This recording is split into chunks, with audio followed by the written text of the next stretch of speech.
focuses on driving growth and protecting advancements, connecting with tech startup founders, CXOs, and investors. Do we have a moderator here?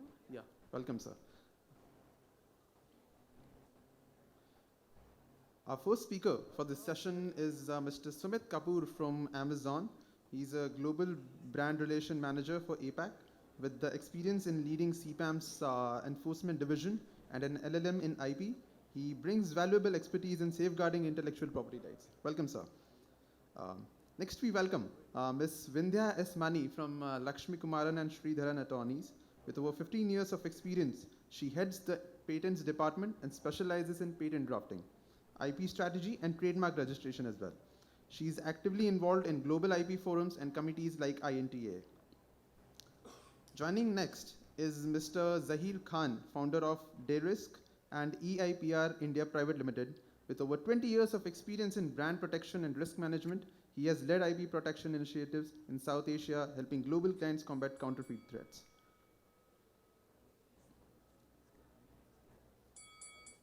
Zaheer sir would be shortly joining us.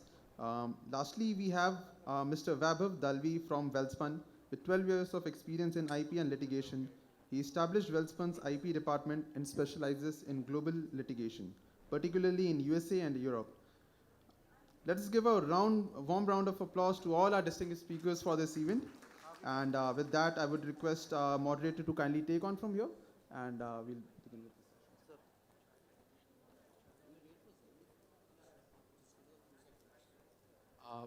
I request just for everyone to just wait for a moment. We have one more speaker joining us. He'll be there in a few seconds.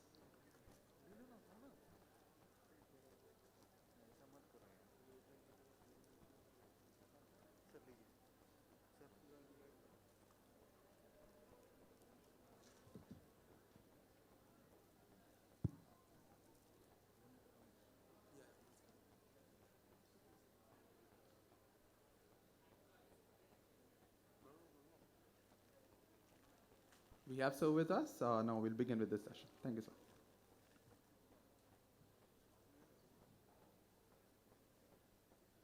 So I was supposed to say good morning, but then the session spilled over. I'll start with good afternoon. Good afternoon, everybody. My name is Rohan. Today we are going to talk about the second oldest profession in the world. The oldest profession, we all know what it is. We are going to talk about the second oldest profession in the world, that's counterfeiting. Counterfeiting as a menace has been existing for ages. It dates back to the scenario where counterfeit coins in ancient Rome destabilized the economy, to the stages where I would not like to mention, but then I have to mention. You can't skip mentioning China when you're talking about counterfeits. Then to the stages where when it was offline, to the stage where when it came online, there has a lot of discussion that's been, and we have somebody from the kingpin of the online e-marketplace. We have sitting here right here with us, Mr. Sumit Kapoor from Amazon. But then we are going to talk about counterfeits, and we are going to talk about counterfeit with respect to e-commerce. But then e-commerce has made life simpler. Let's agree to the fact that it has made things accessible to people. And when I say it has made things accessible to people, it has made things accessible to everybody. Okay? And with every good thing, if there is a bane, there is a boon to it as well. So the story continues in this scenario as well. So the counterfeits have been existing for ages, and we are talking about counterfeit here in India. I would like to take you guys through a little bit of statistics before we really open this for discussion with the panelists. So globally, and this data that I'm quoting is from OECD, about 63.2% of the counterfeits globally is accounted for by China.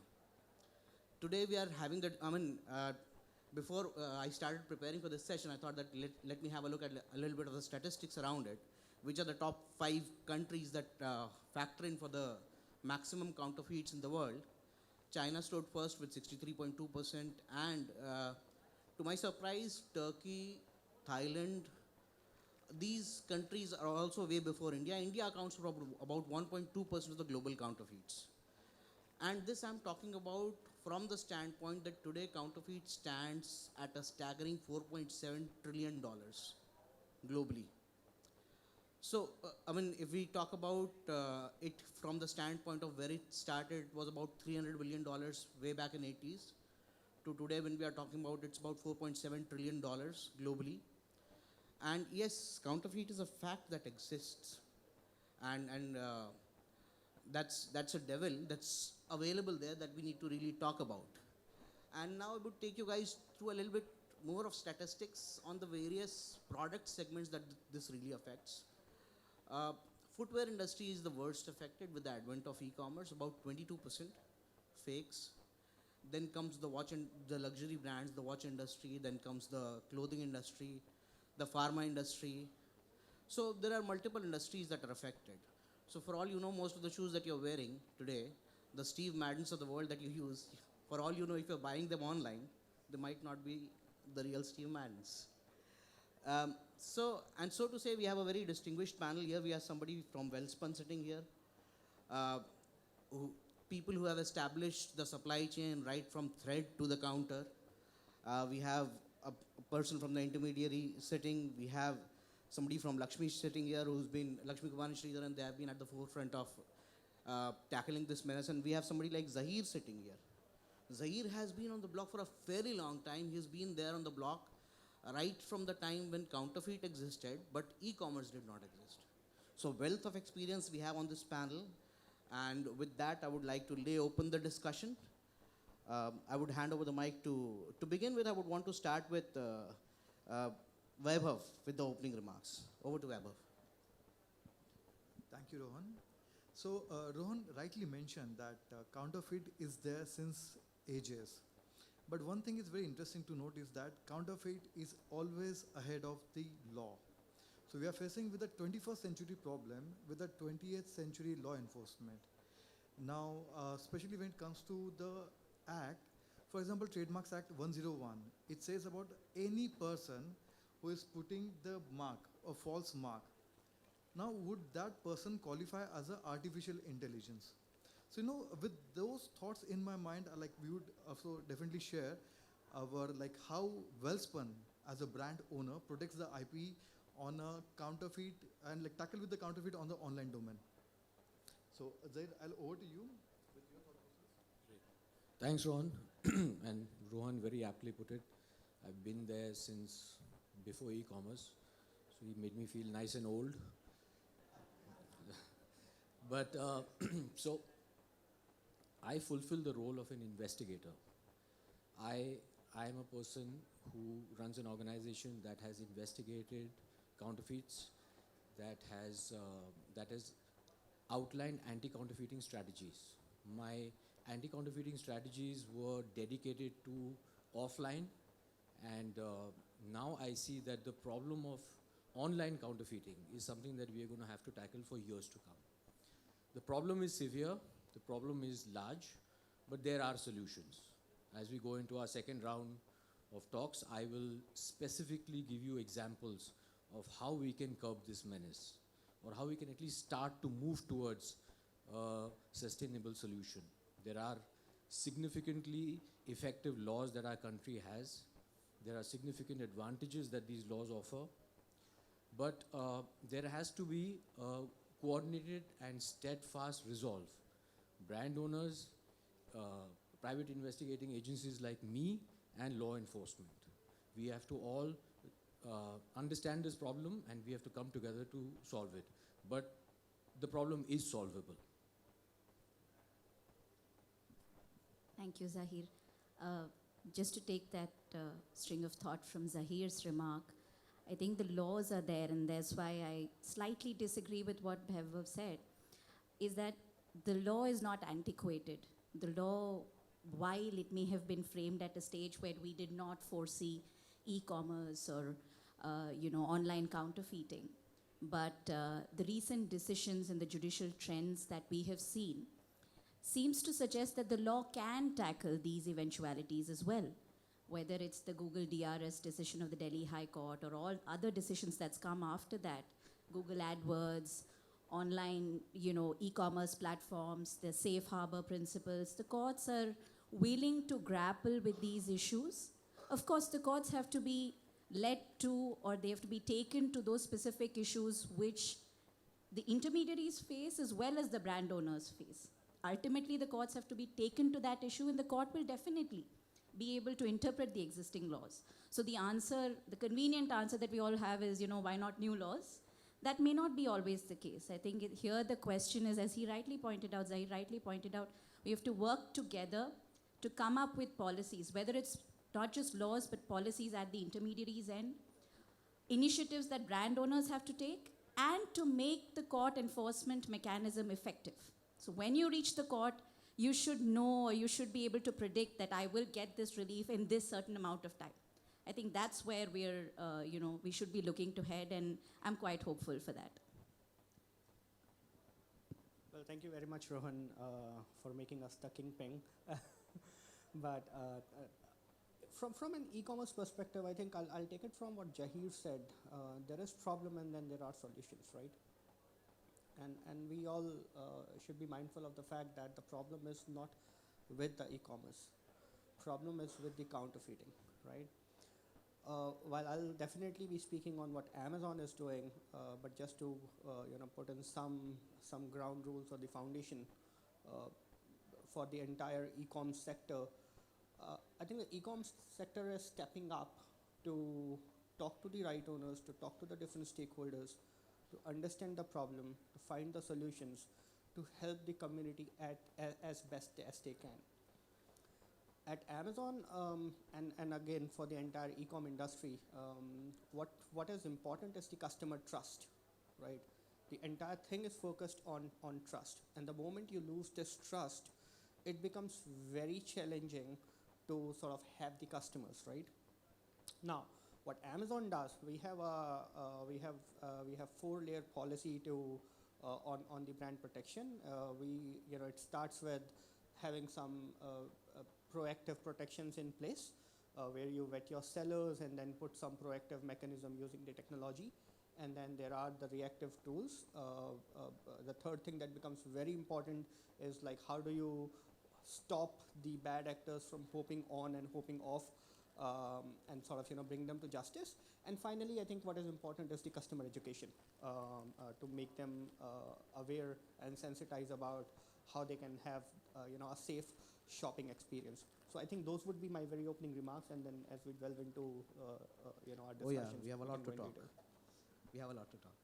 So with that, with the opening remarks being there, I would like to start with the corporate, okay, and like to understand from them what are the, like he said, there are proactive measures that these guys are taking. There must be some proactive or reactive measures that must be taken on the part of the corporates who are really facing the music out there with the counterfeit. So I would like to understand from Vaibhav, what kind of proactive or reactive measures do they take? And then we take the discussion on from there. Absolutely. Thank you, Rohan. Before we understand like what measures we take, we first need to identify what is the basic problem we are going to face on the online platform. For example, in brick and mortar scenario, you can go see the product. Look and feel is the most important criteria, labeling.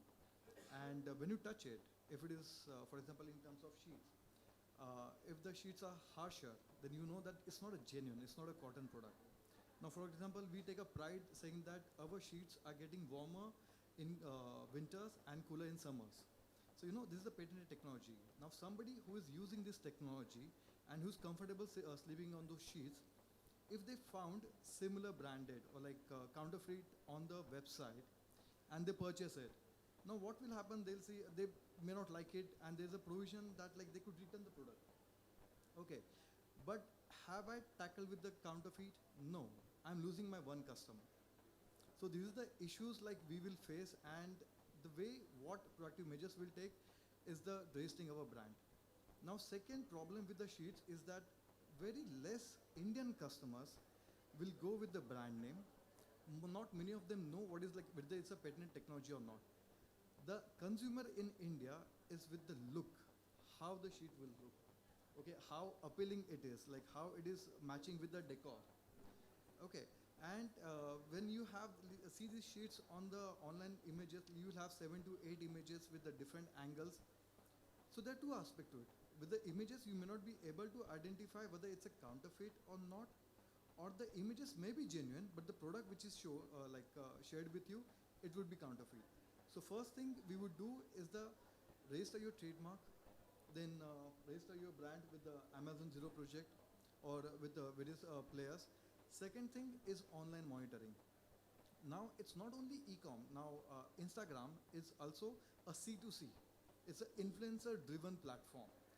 And we more than e-com, we also have to keep our eyes open on Instagram, because we are afraid if some influencer is given a counterfeit sheet, he did not like the look and feel of the sheet and say, like, spreading a bad word. So we have to keep our eyes open here, and these are proactive measures we can do. Second proactive measures is as Rohan rightly mentioned, like 1.2% is the counterfeit in India. Most of these counterfeits also come outside India, like from Bangladesh, Pakistan, through the route of China. So the second proactive measures you could do is a customs registration of your brand. Now, again, there's another catch in that sometimes these sheets, they do not have inlay labels. They bring the sheets without inlay labels, without any Welspun marking, and they do the packaging in India. So there are proactive measures. You have to be constantly vigilant about it. And the reactive measures is like your standard process, what you follow. Like you do the takedown process. You send CN disease notice if you're able to find the answer, address of the supplier. And then litigation. But I would like to, touch upon the aspect is that cease and desist litigation, you are able to address the counterfeit. But takedown notice is not as effective because the listing has been removed from the e-commerce platform, but the counterfeit still is present. So, since we have Zaheer with us, Zaheer, I would like to have some thoughts from you that how can we go from end to end after the takedown? Sure, Vaibhav. So, like Vaibhav correctly mentioned, when a client comes to us with a problem that their products are being sold online, counterfeit products, what is the best case scenario for the client? What can I do for them which will help them address the issue not just symbolically but with real action? So the idea is that when you have a problem of online counterfeiting, you have to be clear that you need to still reach the source. There is always going to be a source, there is always going to be a manufacturer, there's going to be a storage warehouse. The products have to originate somewhere. Your investigation must be focused on locating the entire supply chain of the counterfeiter and then taking action. I'll speak to you about a real case. On the 3rd of January this year, I did a case for a French luxury brand, the largest luxury brand in the world. They had a problem where you had 2 dedicated websites that were selling counterfeits of their product. These were not sold through Amazon or Flipkart. These were dedicated. And we see a lot of this now, mushrooming. These websites were selling their sunglasses and their bags and things like that. We worked with the cybercrime cell in Mumbai, and we conducted the investigation, starting with the entire supply chain. We were able to locate that the websites that were registered, one of them was registered in Surat, one of them was registered in Mumbai. But when we did the investigation, we found that the source of the material was not within these people or their premises. They were sourcing the material from suppliers in Musafir Khana. So what that clearly shows is that no online or most online sellers of counterfeits are not the people who source them. They are just intermediaries on their own as well. So it's very important for us to conduct an investigation, collect the relevant evidence, and then once we did this, we worked with the Mumbai cybercrime and we conducted raids in these premises. 3 people were arrested, a huge amount of material was seized, and the websites were shut down. Now that is an end-to-end online anti-counterfeiting program. Definitely it requires the cooperation of the cybercrime across India, which we were able to do, and they are more than happy to do it. They are a bit understaffed, but that's where people like me come in, because we help them supplement by doing the on-ground work that needs to be done. And if we adopt this approach, in the long term, I think there could be significant results in our online anti-counterfeiting efforts. Thank you, Zaheer. I think that's one such great example where everyone sort of played their part and it's all come together. But my challenge as a litigating lawyer has always been that there are so many clients who are not able to identify the source. Whether it's the lack of resources, that they're not able to engage wonderful people like Zaheer, work with the cybercrime cell, do all of the running around for that, simply because some of these e-commerce platforms have such lax regulations. They may have their elaborate terms and policies which mean nothing, because when they register sellers, the basic information is not taken. I mean, for instance, there are certain platforms where you just need to give a mobile number. You don't even have to give the PAN or GST or what have you, by which you could trace their origins. So it really becomes a challenge when it's small businesses. Big enterprises will pull in the resources, do the extra mile. But what do we do when you have these e-commerce platforms that may not be actively facilitating, but they're definitely enabling? And that's where I think we have progressive judgments that's come from our courts, which have said that when you e-commerce platforms are monetizing, but you're enabling without the checks and balances, then you're contributing to the infringement. So in this case, it's better for me, for my client as a brand owner, to go after the e-commerce platform that is facilitating this kind of sale, which is not ensuring the checks and balances.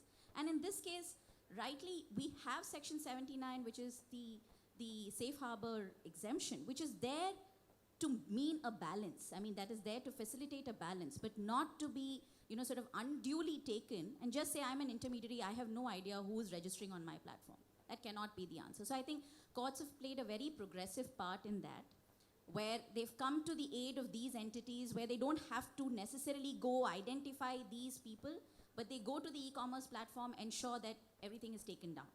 So for instance, just to give you an example, the Puma decision of the Delhi High Court, which I think is really covered this issue in much great detail. Very shortly, the facts were that Puma went after IndiaMart for selling counterfeits. The issue was really very simple. The issue was when someone registers on the IndiaMart platform, there's a drop-down. And that drop-down allows you to select all the brands, right? So I can select Puma, I can select Nike, I can select Reebok, and then I can sell counterfeits. So both Puma and IndiaMart went to court, and the court said, absolutely, you're enabling infringement. You're giving the option to that seller of a drop-down where he selects a brand and then sells counterfeits. So you're enabling the infringement. Now, IndiaMart, you cannot say that I have done nothing, I have no idea, I have no way of checking. Yes, you should. Otherwise, don't give that drop-down. So I think these are those kind of cases that where you really need the court to sort of interpret the law, because I mean, IndiaMart's, all of IndiaMart's defenses in that matter were legal defenses that I'm not in the business of selling shoes. I'm not your competitor. How am I infringing? How is this confusion? It is confusion. It is infringement because you're enabling it. So these are the kind of decisions that we need from courts, where they're interpreting the law to an end which ensures that the rights of the parties are balanced. Well, those were very, very tough comments. But well, I mean, let me take you to a different sort of strata of looking at this problem, right? Just to give you some sheer numbers, so there are around 8 billion plus listing updates that happens on Amazon on an everyday basis, right? 8 billion is what I'm talking about. And then there are millions of sellers and of course, millions of customers who are there. Now, humanly, it is impossible to sort of look at a number like 8 billion. So what a lot of companies, including Amazon, does is to implement certain mechanisms, and now let me sort of deep dive into them. And it all starts with, say, providing certain proactive measures. Now let's divide these proactive measures into two parts. The first part of the proactive measure is like when you are onboarding a seller, be mindful of the fact that you're putting in, your policies are designed in a way that the good actors who want to do the business, right, they are motivated to join. The process makes it easy for them to join. And the bad actors are demotivated. How do we do that, right? Of course, it all starts with asking for the right set of documents, asking for their identities, asking for their tax IDs, for their banking information. And that's the first layer of check. And to your point, like, the seller registration and especially the IDs part, one of the challenge that we have seen, it is very difficult for if you are asking for, say, Aadhaar ID, right? And the address on the Aadhaar per se is fake. Who do you blame it on? The entity which issued that ID, or the entity which is using that ID, right? So I mean, what I'm trying to do is to give you some sense of how the things operate when it comes to the e-commerce side of the world, when it comes to Amazon. But then what we do is, like, you're asking not only for one ID, you're asking for 10 different IDs. You're asking for multiple documents. And then what we do at the back end, and a lot of companies actually do that, they'll mix and match all these data points. And if there's something that stands out, look, this is maybe, the Aadhaar ID says something else, but the GST number says something else, it will be red flagged by the machine. And then you ask for additional layer of sort of, documents just to substantiate if there's something wrong. Another example, when you're doing the seller registration, what the machine learning and all the sophisticated technology that is being used in the back end, which usually is not sort of, shown on the front, it will automatically cross check if the seller was previously delisted for some sort of, activities, including selling the counterfeit stuff, right? And then if it realizes that, look, there are bad actors, or the seller was previously actioned upon, or if there seems to be a related seller, someone was taken down, enforced, and then his friend or her friend set up a new store in the vicinity, right? The system will pick it up that there is something fishy. Someone was enforced, and now someone in the next door, or say, in the next street, came up with the same set of portfolio, same set of product, and is about to list. So there are, the sophisticated technology is in place which tries to ensure that the right sellers are onboarded. Coming to the second part of it, and then I'll pass it on. I have a leading question to that. I'm really sorry to interrupt. But then you said that you try and identify bad actors from the standpoint that have they been acted upon previously by the law enforcement agencies? How do you identify that? Do you have sort of a blacklist in place? How does it really work? Oh, well, no, so let me clarify. I did not say that we blacklist them or the list is maintained as per the law enforcement agencies. We do work with the law enforcement agencies very closely, but I'm talking about internal Amazon mechanism, right? If the seller was previously actioned upon, that's when the system basically... So internally, if Amazon had gotten a complaint with respect to a specific dealer, you kind of keep him in a separate list where you vet him again and again and see whether the same guy is trying to list.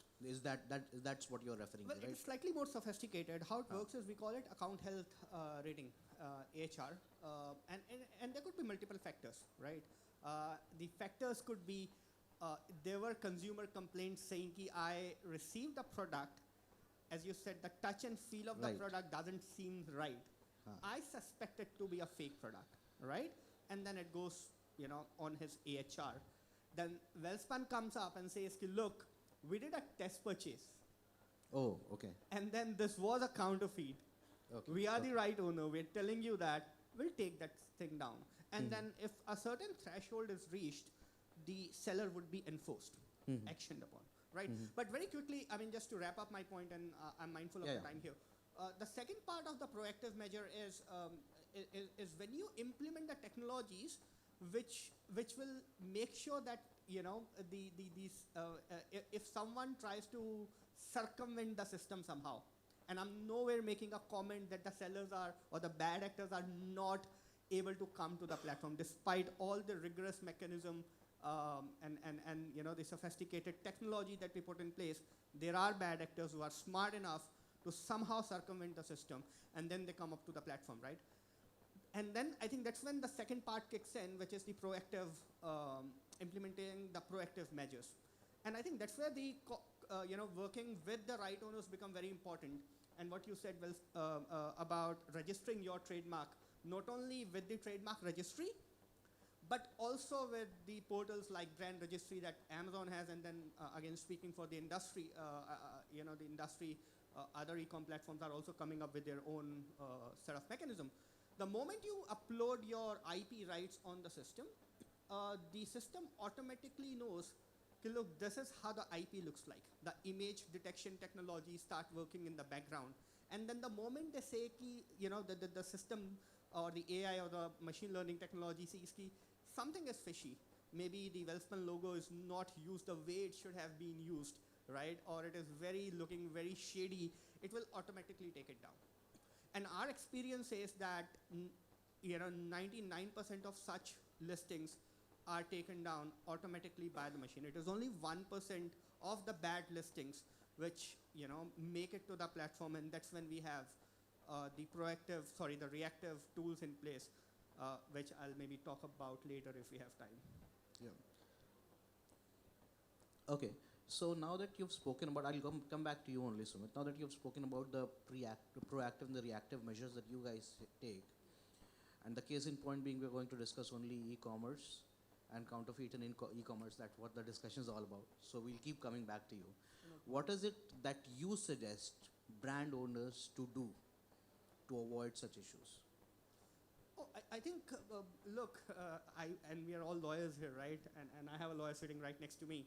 The IP is a right in personam. It's your right. You know it the best, right? And we are dependent on the right owners, and I can see my friends, Canon, Panasonic, and others sitting in the room, and they're the best case studies, right?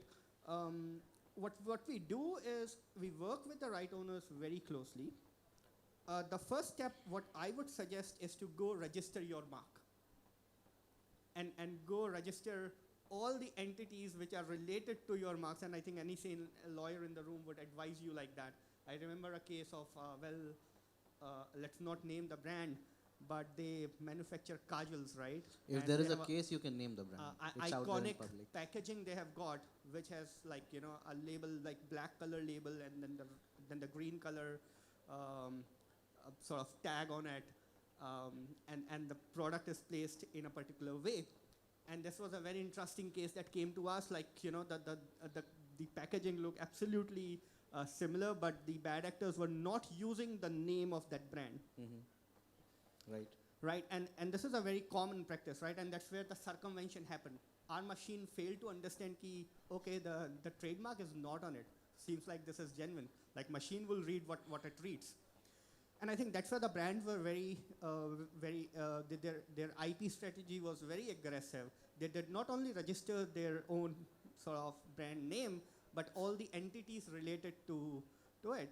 So 9 to 5 or other items which were on the packaging were all registered, which then helped us to take the actions, right? And then we work with brands like Canon, with Panasonic, and other brands where we have not, like they would register their mark on portals like brand registry.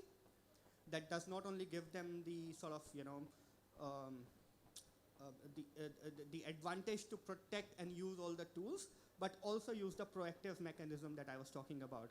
And then I think one point that came up, and I don't want to dominate the session here, was very interesting about the sourcing. Zaheer, you made that point.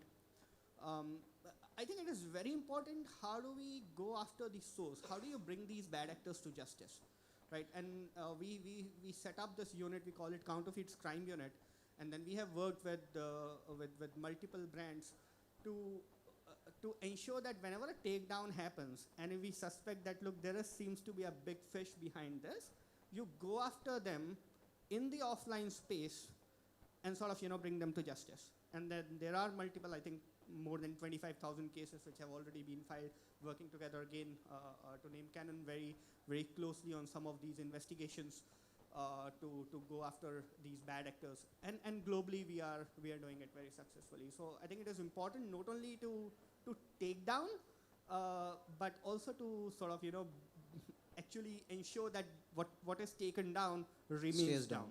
Stays down. Yeah. Yeah. Fair point. Fair point. Now I'll quickly circle back to Vaibhav to understand, are there any specific technological measures that you guys are taking to tackle such issues at the corporate level? And if any, what is it that you've taken, and have you come across any successes in those measures that you've taken? Certainly. So, what happens is that somebody has genuinely purchased 1,000 sheets or like 1,000 products with us, but selling more than 1,000 products, like 2,000 products. And when we conduct the action, and they're showing the receipts. So this is the very tricky situation.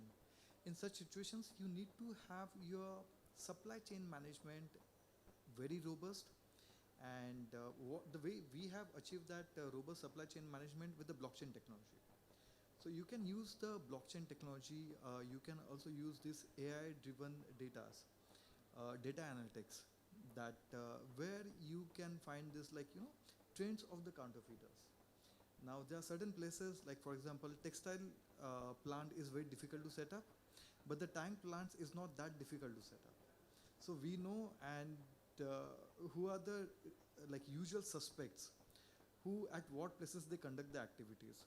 So data analytics also plays the very important role. Now when it comes to the finished product, we have a patented technology which can track from fiber to the finished product, where you'll be able to identify which machine this yarn has been constructed, and where it was done the stitching, weaving, it has been done, and which store it has been sold. So that level of a commitment we showed towards our product for our customers.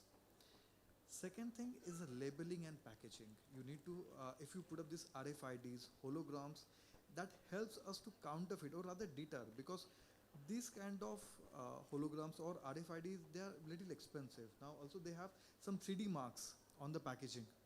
That also helps to deter the counterfeit. Second thing, which is very interesting point, is that if you sort of customer education, that is very important. Now, for example, we have recently acquired Syntex, and the tanks, we talk about this 4P protection. Okay, so it does not have like a antivirus, anti-algae, and if somebody else is, it's a counterfeit product of tanks, and if this certain antivirus or antibacterial is not there, then the consumer is sort of it will lose the trust, and then again we face certain issues with that. So the constant consumer consumer awareness is very essential in this kind of activity. Second thing what people can adopt is that sort of giving some sort of rewards. If you can give a scratch card, now you maintain those scratch cards, and you can list down that assuming a person is having 50 scratch cards and getting a rewards, it's not possible that person has purchased the 50 products from you. So these are the small measures you can adopt in your day-to-day course of business, and maybe you can battle with this. Fair point. Now there's one more question that I have, and I would like that to be taken by Zaheer or Vindhya. There are scenarios where the same guy is selling the counterfeit as well as selling the original. Now, how do you tackle such a situation? Because, when you try and identify a counterfeit, you say that, okay, this guy is the counterfeiter, these are the bad actors, these are the good actors, right? So, if the good actor itself is the bad actor, how do you tackle such a situation, and both in the non-e-commerce domain as well as in the e-commerce domain? How do you really work around it? If I can take that first, Zaheer, and you can, of course, give your practical inputs on that. So it becomes easy to deal with such scenarios when the brand owner has a good supply chain management. For instance, with well-established brands, they know their distribution network, they know which distributor has received how many products at what stage. So that, if that is in place from the brand owner, makes our life very easy. makes evidence and collection of proof, establishing the case of infringement very easy. Because there are infringers who do this. They have genuine goods as well as counterfeit goods. So especially in fast-moving goods, in other luxury goods, apparel goods, usually big brands, you have a good supply chain management. When you don't, then when you don't have those kind of brand owners who have that ability of a good supply chain management, then we have to rely on people like Zaheer, people like the law enforcement agencies to go conduct those raids, of course in the offline scenario. And in the online scenario, again, we will have to depend on not just technology, whether it's AI driven or not, but at some point law needs the aid of technology to establish proof of infringement. For instance, in copyright infringement, now this technology of phone home technology has become very, very standardized. You have judgments which rely on phone home technology, which says that this person has downloaded my software at this point in time. And prima facie case for the stage of interim injunction, at least the courts are very well attuned to that technology. So similarly, even in trademarks, if we can have one or two reliable technology, and that's very important, is you need to have a globally accepted, a standardized technology which is able to say that these goods are counterfeit, or identify by some sort of indices that these are counterfeits, and that will really help.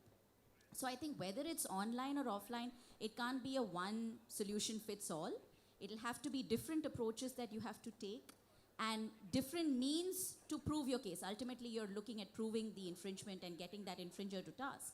So I think it's different agencies coming together and sort of getting creative and giving the court an easy solution. I think we need to give the court the matter on a platter so that the relief is just the way the court has. So I think that should be the aim. So from a practical point of view, I'll be very clear. When you conduct an investigation, when you plan to engage with law enforcement, you have to be 100% sure what you're doing. The only way you can do that when you talk about anyone selling counterfeits is you buy samples and you validate them from the brand owner. Very, very important. You cannot go blindsided. I'll give you the difference in how this was done and how this is done on e-commerce. When we used to conduct investigations, and when we still conduct investigations and enforcement for offline cases, we buy samples from the suspect, we send it to the company, we have it validated, 100% there's a certificate issued that the purchase sample was indeed counterfeit. And then only do we go ahead with filing a complaint with the police and doing enforcement. So you need to be 100% sure. The good thing about the online anti-counterfeiting space is that in the recent case that I spoke about, we purchased the online sample, we validated it from the brand owner, and the police and the cybercrime cell agreed to register an offense based on that sample purchase. So even if we had gone to the location after the FIR was filed and we found nothing at that location at that point of time, the case was already registered against the seller the day we received the counterfeit material from an online purchase. So both ways, offline and online, through purchase of sample and proper validation, we were able to establish that the seller was indeed selling counterfeit products. Then whether he's an authorized seller or an unauthorized seller is not relevant. So that's how we have to be 100% sure before we activate the law. Great, thank you. I think that's been a pretty engaging discussion. That brings us to the stage where we give our closing remarks. So just a couple of sentences from all you guys towards the closing remark. Yeah, I think I'll say it as the partnership between different stakeholders is very important when it comes to taking action in the digital space, including the e-commerce space. So my very quick remarks would be to all the right owners sitting here in the room and other stakeholders. Try to work with the different stakeholders. Try to find out the way before you step up and sort of take those additional rigorous mechanism. From our experience, in 99% of the cases, the solution is an easy fix, and then there are 1% of the cases which does require some sort of stringent mechanism. So go register your IP, work with the different stakeholders, including the e-commerce platforms, and for the e-commerce platform as well to work with the right owners and other different stakeholders to ensure that these IP rights are protected, and most importantly, the customers are protected. Thank you. Vindhya. So, if all goes hunky-dory and all the easy fixes are done, then, us lawyers, we don't have to come into the picture at all. But unfortunately, that's not the case. And I think we all need to understand that sometimes courts are not the last resort. Sometimes courts can be the first resort as well. And when I say courts, I just don't mean civil. I also mean criminal or customs. So any enforcement authority or enforcement agency could be a first resort. It doesn't have to necessarily be the last resort when everything is exhausted. And I think the courts are eager, in fact, even hungry to address these kind of issues because they're very particular about balancing rights. They're mindful of the Constitution, of course, the law. So I think for us to tackle counterfeit, whether in the e-commerce or otherwise, it has to be a participation of all agencies. It can't be courts are functioning well, police are not doing their job, or vice versa. It has to be all of us pooling our resources and taking affirmative action. And I really think that the way is forward in this regard. And I think the laws are in place for us to, have a good enforcement mechanism in the country. So if I have to sum it up, I think brand owners need to be very proactive. I have been a part of a lot of post-enforcement interrogations where a counterfeiter has been asked, why does he counterfeit a particular product over the other? And the general impression that I've been able to gather over the years is that what scares a counterfeiter, whether it's online, offline, anyway, the ability of a brand owner to have zero tolerance and take action as and when it comes up is what deters these people. They are in this to make money, they are not hardened criminals. So if you are a very proactive brand owner and if you are willing to take strong action, this is something that clearly deters a counterfeiter. So brand owners must understand this and not go blindly over getting large quantities and very high profile raids and something that just looks very good, but you have to understand the mind of a counterfeiter and you have to become a problem for him before you try to solve the problem as far as he's concerned. Interesting. And I have been for a fairly long time on the other side of the table where I was in-house. I've spent about 16, 17 years there. And I would empathize with the pain that an in-house counsel has. We understand the fact that we want to be proactive. The brand owners have to be proactive. But I would want to hear from Vaibhav because ROI is a big concern when you go in-house. Vaibhav, over to you. So I think e-commerce is outdated. Oh. Quick com is coming. Quick commerce. Okay. And you must have heard this case where somebody ordered one 10-gram gold coin. Yes. He got a 5 gram. He couldn't return it. So imagine person who couldn't return the product on quick com. What measures we are left with? Now, by and large, e-commerce are governed by the WTO. WTO came up with in 1998 first time. Then afterwards, they have 12 sessions which have happened so far till 2020. Okay, there's only one case which was reported between USA and Cuba about the Cuban cigars. No other counterfeit which has been dealt in depth.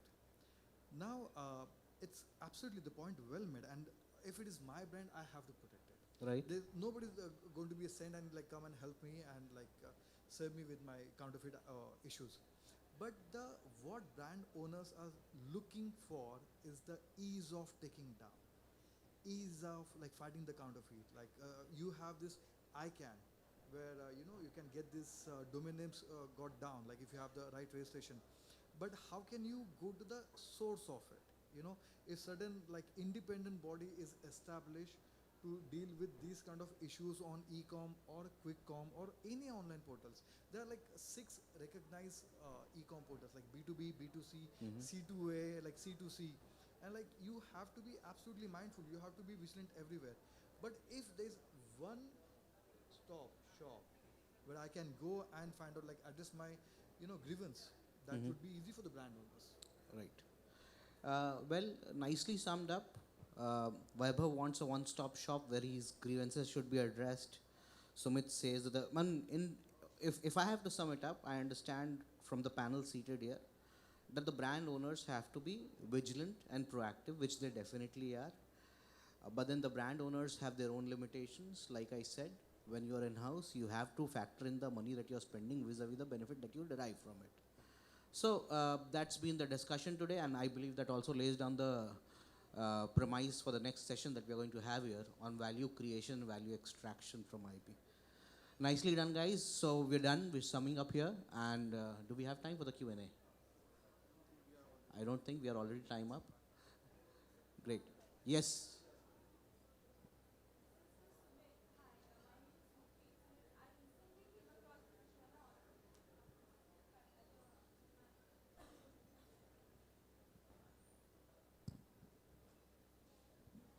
First of all, thank you so much for this great discussion.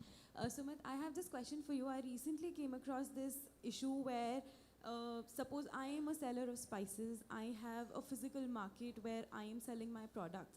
Now, when I go to, say, any online platform, the platform tells me that I have already listed my products in the past, so I cannot do it today. But when I go to see it, I had not done it in the past. So some other party who saw me in the physical market registered itself on the platform, and today when I am going to register myself, the platform is unable to help me. And we have dealt with this very recently, that the platform did not even respond to the issue that we were facing. So how do we deal with such situations when these kind of things happen? Well, thank you, Gurpreet. I think fantastic. Rooppreet. Sorry, Rooppreet. I'm very sorry.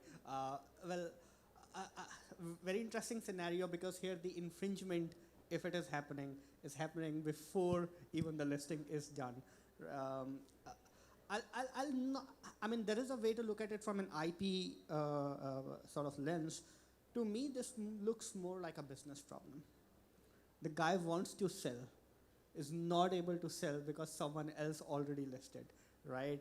But from an IP perspective, you still have the right to go ahead, file a complaint. So the tools that we have at least are agnostic of whether you sell on the platform or not.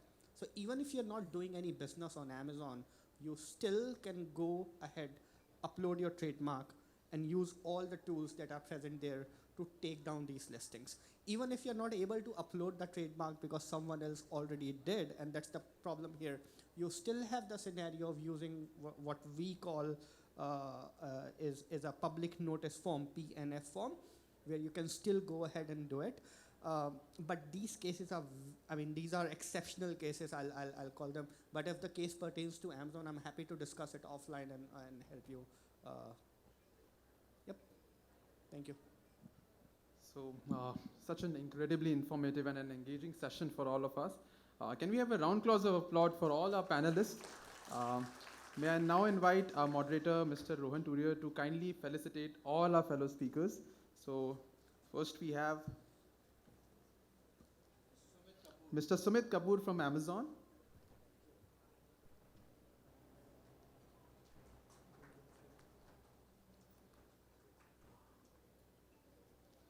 Secondly, we have Ms. Vindhya S. Mani from Lakshmikumaran and Sridharan attorneys.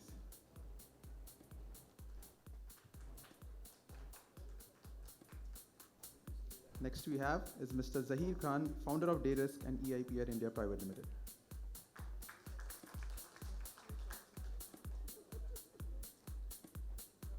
Lastly, we have Mr. Vaibhav Dalvi from Welspun.